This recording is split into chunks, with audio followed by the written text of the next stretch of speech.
Les vamos a contar ahora la historia de María. María tiene 73 años. No hace compras por internet. Bueno, ni siquiera tiene ordenador, solo usa el WhatsApp, dice, para escribirse con sus nietos.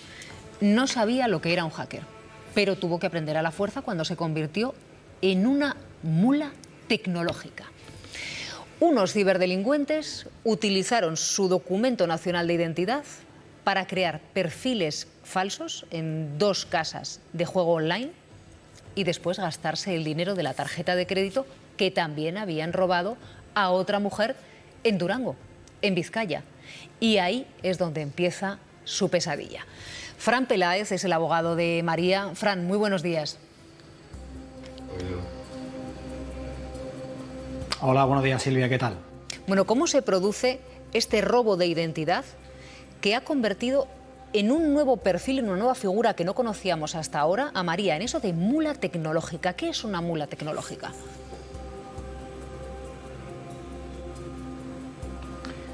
Una mula tecnológica podemos serlo todos. Eso es lo más preocupante de esto. Una mula tecnológica es una persona que, siendo acusada o pudiendo ser acusada de un delito, realmente es una víctima, como es el caso de María. Es una persona a la que se le captan los datos, se le roban los datos para utilizarlos para engañar a su vez a otras personas. Bueno, pero es que en el caso de María es muy evidente que no puede ser, porque si además María dice, si yo tengo 73 años, solo uso el WhatsApp para hablar con los nietos, ¿cómo voy a estar yo metida en no sé qué casas de apuestas online con el DNI, la tarjeta de una persona que le han robado en otro punto de España? Pero hay más casos de los que creemos, ¿no? Por supuesto que los hay, por supuesto lo que hay, y además cuando ocurre que cuando son personas mayores que muchas veces no se dan cuenta de lo que les ha podido ocurrir, pues ya es demasiado tarde, porque lo que es la investigación objetiva lleva a donde lleva, es decir, lleva hasta ese DNI y luego ya es ella la que tiene que empezar a demostrar que no tiene ese manejo, que no hace estas cosas. Pero claro, hay que ponerse en la situación de una mujer de 73 años que de pronto se ve inmersa en un proceso judicial del que ella no entiende muy bien qué le está pasando, ni mucho menos, vamos, dice que ella jamás ha cometido a lo largo de su vida ni un solo delito. Hay que ponerse en la piel de esta mujer. Claro, estamos hablando de una investigación objetiva de las fuerzas de seguridad, pero las fuerzas de seguridad, cuando ven una persona como María, tienen que seguir investigando, aun sabiendo que María clarísimamente no puede ser quien está cometiendo la ciberestafa. Por supuesto que sí. Ten en cuenta, Silvia, que al final estamos hablando de una persona que es la titular de las cuentas que supuestamente se han utilizado para cometer el fraude. Entonces, claro, la policía, en este caso la Ertzaintza, porque se produce en el País Vasco, lo que hace es que dice, aquí hay una titular, pues lógicamente yo tengo que acusar a esta señora. Ellos no conocen si la señora es delincuente o no lo es, a priori. Eso normalmente queda a una fase posterior, en la fase judicial, como ha sido nuestro caso, por supuesto. ¿Y puede llegar a ser condenada, aun sabiendo que no ha ejecutado ningún delito?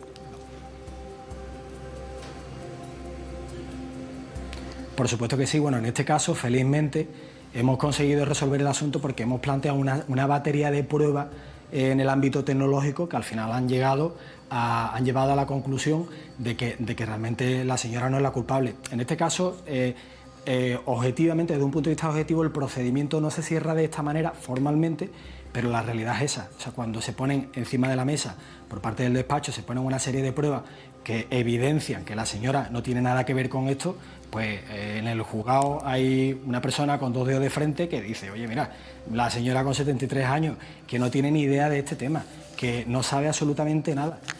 Vamos, de hecho ella no está aquí porque a la señora no le gusta nada, ni la tecnología, ni la televisión, ni las cámaras, nada en absoluto. O sea, pues, alguien hay detrás en el juzgado que dice, oye, vamos a darle sentido común a las cosas y objetivamente esta señora no es la responsable. Pero la señora ha sido acusada y podría haber sido condenada.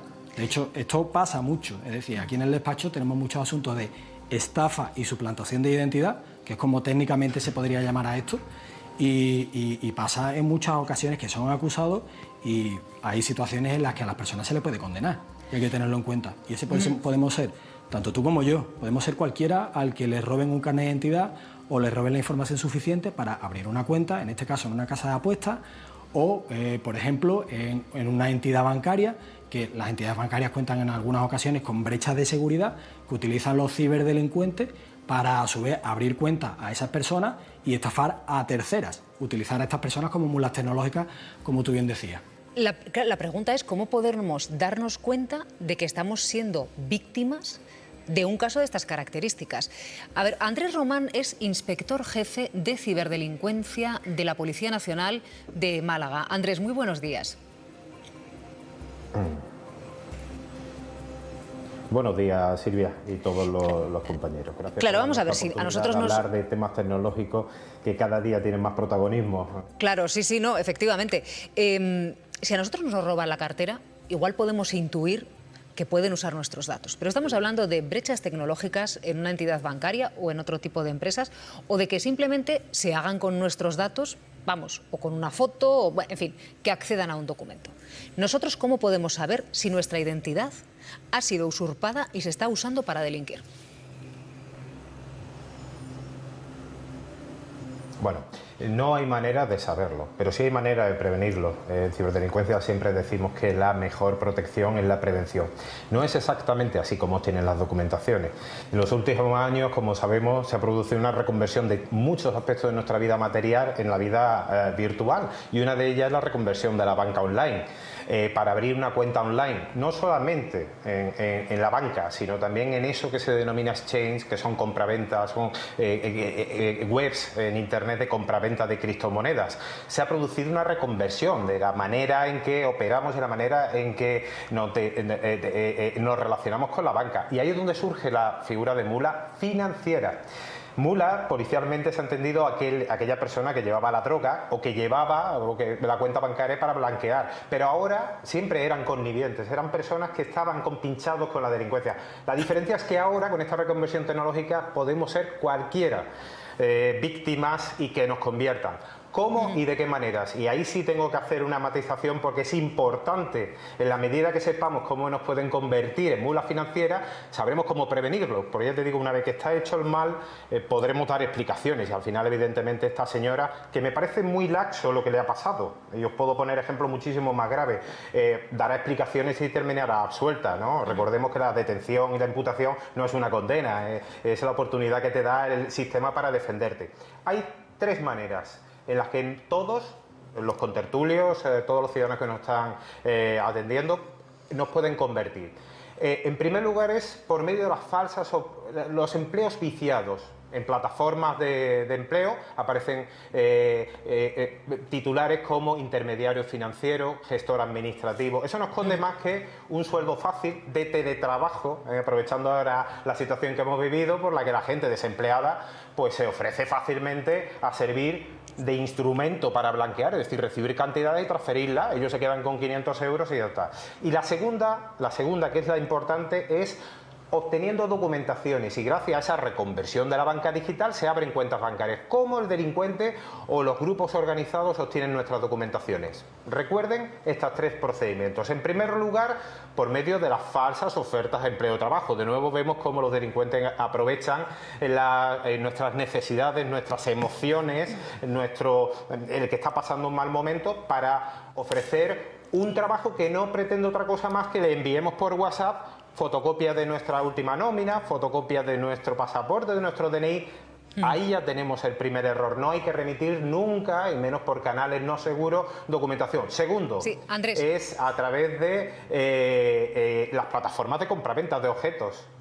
Sí, brevemente te quería trasladar una pregunta. Iván, disculpa que te haya cortado, pero es que justo era el hilo de lo que estabas diciendo. Sí, precisamente creo que en el caso de la víctima, lo contábamos en Diario Sur, creo que, le pregunto también al abogado, ella sospecha de cuándo le pudieron sustraer esa información del carnet de identidad, aunque no puede probarlo, ¿no es así? Bueno, lo intuyo. Correcto. Eso es, ella sospecha. Sí, ¿es para mí la pregunta? Pero no tiene... Sí. Para Fran, para el abogado. Sí, Yo intuyo con las personas sí, mire, mayores... le decía que efectivamente ella tiene sospechas. Un segundito que estamos hablando todos a la vez, un segundito. Responde Fran y luego tenemos otra pregunta para Andrés. Adelante, Fran.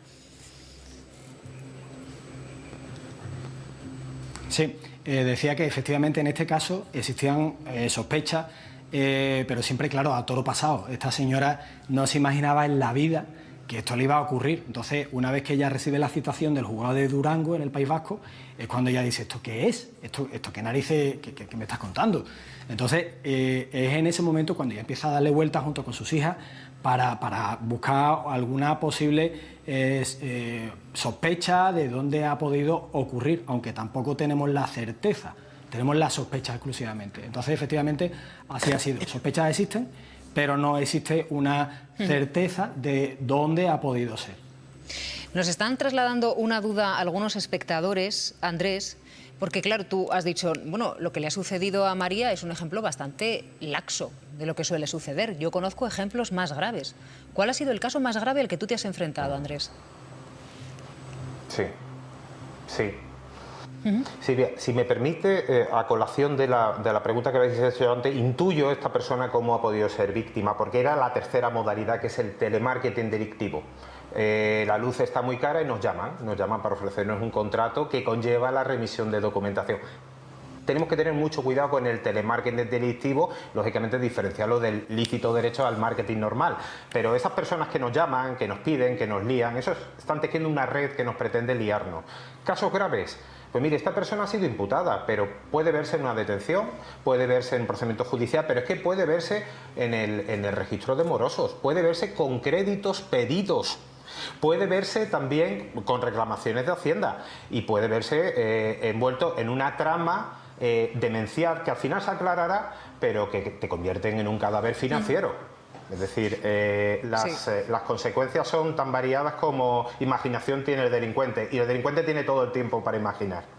Andrés, Fran, gracias, muy buen día.